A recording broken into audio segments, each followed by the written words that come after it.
Hello, everyone, and welcome to Get CanLit, a podcast that showcases Canadian authors.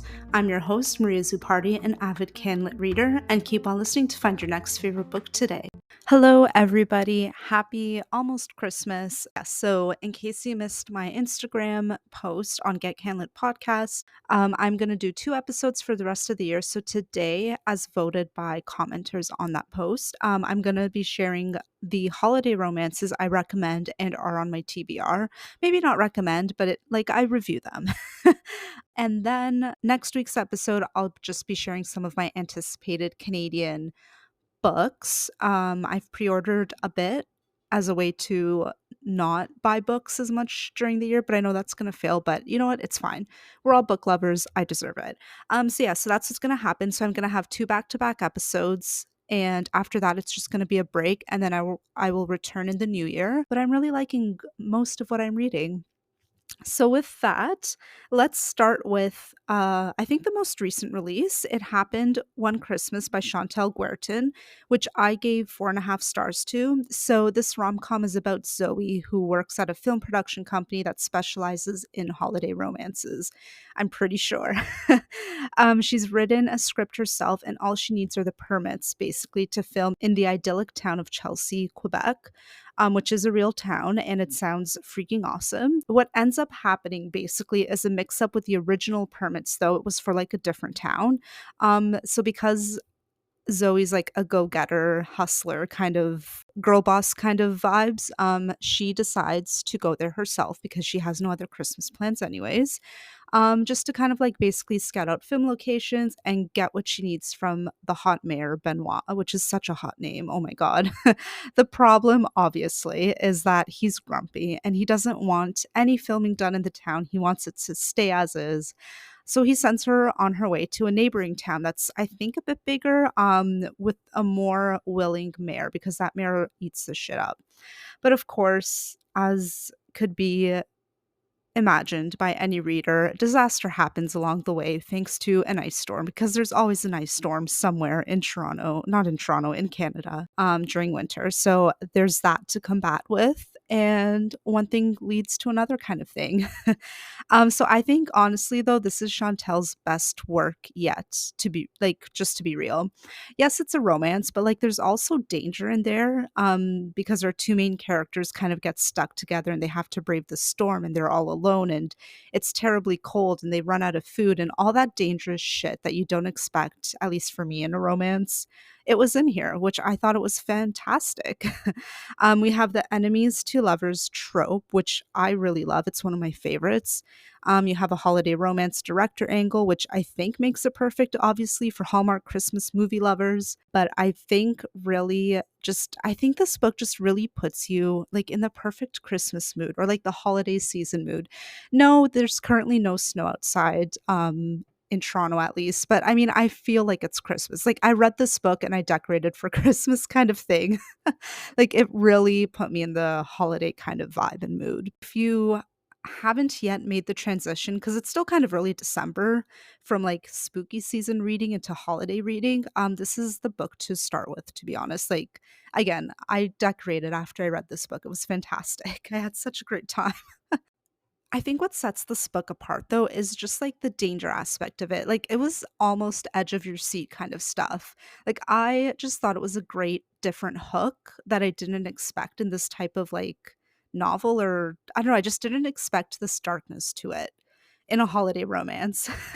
That It Happened One Christmas by Chantel Guertin. Like it's just so unique. So I really hope you pick it up and love it. I know some people have already read it because I've been posting about it in my stories a lot, on my Reading Maria Instagram account. So I know I'm already selling this book and people are loving it. So, don't just take my word for it. Other people have read it because of me and they've told me how much they loved it. So I'm not like giving you a dud of a book rack, I promise. Let's move on then to talk about The Holiday Swap by Maggie Knox. So this is the duo Marissa Stapley and Karma Brown. This is a bit of an older book. I think this one really made me want to read holiday romances when I picked it up back in like 2021. I guess I was in a better reading mood that time because I gave this book 5 stars, which I was looking at my Goodreads. I'm like, wow, 5 stars. I mean, will it live up to the hype if I read it again? I have no idea. But The Holiday Swap is about two sisters, identical twins actually. So Charlie is an LA chef, I believe. She's on a reality show baking contest, and she ends up with a head injury that caused her to lose her ability to taste and smell. If I remember correctly, this happened on set, or it was like off camera. I think she was getting something and she got injured at work and she lost consciousness, which I think the first thing you do in that situation is obviously report something like to I don't know if WSIB is like a worldwide thing, but like I know she couldn't at that time, but like seriously, don't take that. If you do get injured at work, report it. Don't do what she did. Okay, so then we have Cass, the other sister, who still lives in their hometown, kind of struggling to keep her life together. But at the same time, she's running their family bakery, which is its own struggle, especially with the competing bakery trying to open its own doors, I think literally across the street from what I remember. That doesn't come into play later on. So, anyways, because Charlie can't risk losing this baking competition because there's this other guy part of it who's like taunting her and whatever along the way. So she asks her sister to switch places with her until she's like back in order. And of course, each sister now lives a lie. And then they find some new romantic interests, posing as the other twin kind of thing. I just really can't give you guys a full in depth review because I just don't remember too much about this book, which is classic Maria. But what I can do is read my terrible Goodreads review, which is more about the feelings than a critical analysis, which is again such a classic. I really should do better at writing reviews, but anyways, I said that this book was literal perfection. I loved the writing and I really enjoyed the story. The end had me in tears, so that's why I gave it 5 stars then. If you're, what else did I write here? If you're looking for something with the spirit of holiday season, a little sprinkle of magic, and a whole lot of sweet treats. You'll absolutely adore this book. Wow, 2021 me really thought I probably ate this review. So yeah, that's not very good, clearly, but that's all I have. Again, I'm not a major romance reader at all, but I know I really liked the baking competition aspect, and then the whole like swapping lives situation was pretty fun. I know not everyone was a huge fan as much as I might have been back when I was reading this, but I think if you're going to read a Maggie Knox book, I definitely recommend that you read A Holiday Swap instead of the next book I'm going to talk about. So that is All I Want for Christmas. And this one, it just, oh my God, it had the making to be great, phenomenal, like more than magical, but it just somehow fell flat. So this Maggie Knox book came out last year, I believe, and it's set mostly in Nashville, partly in Banff. So the point of this rom-com is a big like Nashville singing competition where Sadie, a woman trying to make it big on her own, and then we have Max, a son of Nashville royalty, are selected as contestants on Star Maker, where their chemistry on stage is basically spun to like the public as an offstage like romance for more ratings, and that's how they're going to get famous, basically. So, spoiler alert, in case you don't want to know this, because the book description doesn't have this in it, and I think it's kind of a lie. I'll just give you a couple seconds to skip ahead. Okay, so basically, Sadie and Max, they do win the competition, and then their contract states that they have to come back at next year's finale and perform a new holiday song that they have to write together. So, okay, so that's where I got really confused because I feel like what I said is right. Like, that is what happened because that's what I understood to have happened in the book. But then at the same time, the Goodreads description says, with their dreams just within reach, they agree to the ruse. So, like the fake dating thing. Will their fake relationship be exposed before they can win, or will an unexpected trip to Banff spark real feelings by the Christmas finale? So, I get like they're kind of alluding there, like, will it, to their relationship to be exposed before they can win. So, that's like, but like if you don't know the book and you read that description, you're just thinking like, will they win the competition kind of it's just it is so weird. I don't know, anyways, it was a very strange book description. I'm like, this isn't exactly what's happening in the book, so, like, I was just like, "What is going on?" So again, like I said, All I Want for Christmas, like, it had the potential to be fabulous. I was ready to love it. I was ready to get into the mood and everything. If I read It Happened One Christmas before I read this one, I probably truly would have hated it a lot more. All I Want for Christmas, it has, like, enemies to lovers. It has the reality show aspect, which I think is so fun. It has fake dating, which is my absolute, like, favorite number one trope. It also has the miscommunication trope, which is either hit or miss for me, but I know lots of people love it. I just think, again, it just missed the mark. I thought it was a bit unrealistic in the sense that it was just annoying at some point. It's like, oh my God, of course this would happen. Or it was stupid annoying. You know what I mean? Like, I didn't care for the Nashville setting. I get that they were trying to bring other issues into the book as well, like sleazy music producers and selling yourself for fame kind of thing. But it was just a mess, I think. I honestly just believe Maggie Knox could have done better with All I Want for Christmas. So that's my thought on that. So again, if you do want to read particularly Maggie Knox, so Marissa Stapley and Karma Brown author duo, I would definitely pick up The Holiday Swap instead of this one. Or if you want to read this one, just borrow it before you decide, oh, I want to add it to my library forever and ever. So fortunately, actually, this year, Marissa Stapley has a new holiday romance with Uzma Jalaludin, and that is called Three Holidays and a Wedding, which I'm about halfway through at this point. I really tried to get it done before this podcast recording, but oh well, what can you do? I do feel confident recommending it though, because I think it's really great. So the characters are all from Denver, but they're heading to Toronto for the holidays. But that's a problem because it's the year 2000, and that's the year Mel Lastman was mayor here in Toronto, and that's when he called in like the army to dig out the city. I truly don't remember this, to be honest. I know people talk about it. I was like 6 at the time, so I was probably more interested in like Santa coming. So I don't remember the army coming or any news stories about that, but I know it happened because everyone always talks about it. So I really love that Marissa and Uzma like use this kind of real life situation to include and make it work for their book. Okay, so moving on, we have Anna, who is traveling separately from her boyfriend, who may actually propose to her on this trip in front of his family. His mother originally just bought him a ticket because she's some psycho holiday planner, who, by the way, has a fabulous home in Forest Hill. So that'll give you an example of the tax bracket that Anna has to impress on this trip and live up to, kind of thing. So on the flip side, we have Miriam and her family who are traveling because her little sister Seema, who they meet up with at the Denver airport, because she's like a Doctors with Borders doctor, obviously because it starts with doctor. She's getting married to a fellow doctor who she met on whatever place they were at. I forget. They said it in the book. I forget, to be honest. So it's all magical and everything, but the wedding kind of seems rushed and last minute. I don't think they even know the guy, to be honest. And that, like, the weirdest thing, not the weirdest, the craziest thing is that it's Ramadan, Christmas, and Hanukkah all at the same time.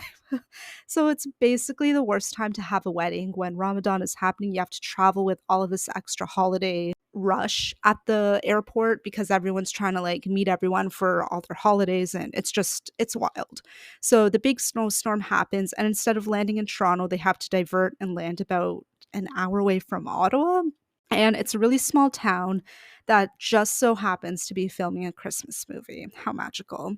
And even in this town, like um they have like three different like Hakka cuisine places. Like, it is a pretty forward thinking town in 2000s in like a, again, like an isolated ish location. Like, it's kind of cool. Like, this is where, sure, that's probably unrealistic. That Miriam and her family could find not only like places to eat when they're traveling, in this, when they didn't even plan to be in this like small little town, but they also find people there who are understanding and want to, like celebrate with them and stuff like that. So yeah, it's unrealistic in that sense, but unlike All I Want for Christmas, this seems more like it's more of a holiday, like a holiday magic kind of thing versus like, oh, this is unrealistic, it kind of sucks, like it's annoying kind of vibe. Like, they're two very different things, and Three Holidays and a Wedding is definitely set up to be that holiday magic book movie feel that you want to read about at this time of year or when there's snow outside. Anyways, continuing on, because that was like a little bit of a diversion. So Miriam and Anna, they kind of confess their deepest fears during some bad turbulence on the flight, which means Miriam kind of overshares about this guy she likes, who is wildly sitting right behind them. And he's also on the way to her sister's wedding. So much is going on, but again, like, it doesn't feel overdone or disconnected or unrealistic. Like, it this kind of would have felt like in All I Want for Christmas. Um, yeah, it's just that's why I'm loving it. It's just like the perfect amount of holiday magic, which I think I've said. Who knows? But I know everyone will discover themselves by the end. They'll end up who they want to end up. Anna will take a stand against her shitty boyfriend and psycho mother-in-law who schedules every activity around Christmas. My God. So I know she'll end up with like the main lead in this Christmas movie that's being filmed. Miriam will probably end up with her crush. I'm sure Sama will end up getting married, or at least being in time to get to do some kind of marriage ceremony in Toronto. Maybe, or again, it also feels rushed, so maybe she'll just still be with the guy and cancel the wedding, which I'm all for anyways. But again, I'm no romance expert. You probably already know how this book will play out versus I do, versus what I think it'll play out as. But all I know, honestly, is that three holidays and a wedding is just so great. You definitely need to pick it up. This book and It Happened One Christmas by Chantel Guertin are like the two books of the year that you need to read if you're in the holiday romance mood again. Okay, so those are the three books that I recommend. I have two more books on my TBR because surprisingly, well, maybe not so surprisingly, it is hard to find specifically holiday romance by Canadian authors. And these are all, mind you, like Penguin publications. So I feel like Penguin is building out they're going to start building out their roster of authors that write these types of books, which I'm not mad at. I'm happy because like I want more of these, and I don't think having what is it, 6 books on your TBR is enough to read of holiday romance from CanLit authors. That's maybe like a month of reading. Or like 2 weeks of reading for some of you, probably. So clearly it's not enough, but I'm excited to see what Penguin brings out in the future. All right, so the 2 books that are on my TBR, well, one of them's on my TBR. The other one I plan on buying because I'm gonna go book shopping. I'm going to Queen Books in Book City, like, today. It's Sunday, so when I'm recording this, it's Sunday, so I'm hope to find the other one there, but for now, I actually did mean to read this book before this podcast episode, but again, life gets in the way of everything. So the first book I will be also reading is The Christmas Wager by Holiday Cassidy, who is actually, what's her name? I've never read this author before. Hannah Mary McKinnon. So she's like a thriller suspense novel writer. So she wrote The Revenge List, The Neighbor. So The Christmas Wager is her first novel writing as Holly Cassidy. So I guess we can kind of call it a debut. I don't know. But let's see what this is about. So this is a enemies to lovers holiday rom-com set in the quaint town of Maple Falls about a city girl and a small town boy who compete in the town's annual holiday games in order to win the right price for a Christmas shop. Perfect for fans of the hating game and One Day in December. So when LA-based real estate developer Bella Ross arrives in the sleepy mountain town of Maple Falls, she has one mission: to acquire the local failing Christmas shop, Always Noel, such a cute name, securing the promotion of her dreams. Nothing can get in her way except the shop owner's stubborn grandson, Jesse Harrison. Both refuse to budge until an unlikely wager is struck. Bella and Jesse will compete in the Maple Falls Holiday Games, an annual tradition of eccentric feats of strength and skills. Winner decides the selling price. They'll give each other a run for their money, but as the competition heats up, Bella and Jesse's icy feelings toward each other begin to thaw. It'll take a Christmas miracle for them to admit there's a spark. But what if it's just another game? Very interesting. Sometimes I'm like, do thriller authors belong in romance kind of thing? Because there's another author that does this. Oh God, what's her name? Not Canadian. Shoot. The author who wrote In My Dreams I Hold a Knife. Like, I know so many authors do these crossovers. Ashley Winstead, that's who it is. So she's an author that has both romances and thrillers. And sometimes, again, like they're either hit or miss. So I don't know if this is going to be the same way. At the same time, I've never read a Hannah Mary McKinnon novel, so I don't know her writing. So maybe as a new reader, this is probably going to be a win for me, but it'll be interesting to see what happens. Okay, and then the next book I plan to buy is A Holly Jolly Diwali by Sonya Lalli, which I don't think I've ever read a novel from her. I know I have. Is it Sorry Not Sorry that she written? Which I haven't, yeah, like I haven't read, but it's here, like literally on my bookshelf. Oh no, that's a different author. Okay, I did read Serena Singh Flips the Script, which I really liked. So yeah, I have read this author before. See, I'll be damned. I forget every book I read after I read it. It is terrible. Maybe I should really write good in-depth like book reviews, or maybe in a journal or something, so at least like I can remember what the heck I'm reading. Okay, so A Holly Jolly Diwali.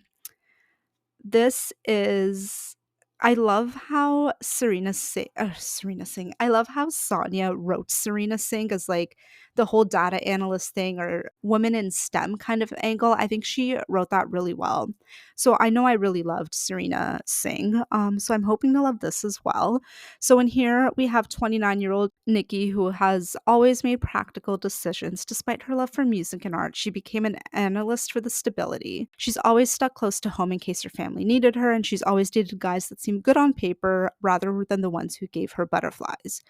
And then Nikki arrives in India just in time to celebrate Diwali, the festival of lights, where she meets London musician Samir. Maybe it's the splendor of Mumbai or the magic of the holiday season, but Nikki is immediately drawn to Sam. At her friend's wedding, the champagne flows and their flirtatious banter makes it clear that the attraction is mutual. So when Nikki and Sam join the friend and the new husband, like on the group honeymoon, their connection grows deeper. And yeah, it just kind of goes off from there. My laptop's gonna die, so that's why I don't know where my charger is. So that's why I'm kind of half-assing this description. But it looks really cute, and I truly do want to make an effort to read it.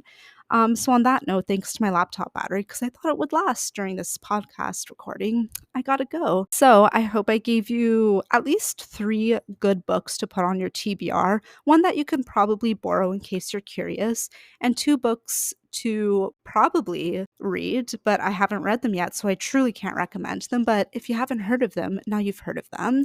And yeah, when I'm at the bookstore today, I'm definitely gonna pay attention to like the romance and see if I can find anything else that I can pick up, because I don't know, I just feel like now's the time. But then I've got all my other like book of the month books, which you can sign up for at a discount in the description below. So like I gotta read those. I'm determined to beat that reading challenge. You gotta read like 30 of the books you choose. And I have like 8 or 9 left. I'll probably either read The Christmas Wager or A Holly Jolly Diwali. Like I'll probably end up, yeah, having to choose between those two because I'm trying to beat that book of the month challenge and get a prize. Anyways, all that to say, I will be back next week with a charged laptop, at least, so I can talk a bit longer, because who doesn't want to sit here for like an hour and hear me talk about books? This is probably a blessing in disguise, trust me. So I will be back next week, and then a break for the holiday, and yeah, just spend time with family and stuff and rejuvenate. I think it's been a tough year. It's been a long year. So kind of ready to escape with holiday romances a bit more and just kind of put off responsibilities. So let's all do that together. I will see you. You will see me. You will listen to me next week. And have a great week and enjoy some holiday romances. Thanks for listening to the Get CanLit podcast, a show that's all about what Canadian authors you need to read next. Don't forget to rate, review, and follow on your favorite platform, and watch out for new episodes every other Tuesday. You can find me on social media at Get CanLit Podcast on Instagram and Facebook, and at Get CanLit Pod on Twitter. Thank you, and I'll see you next time.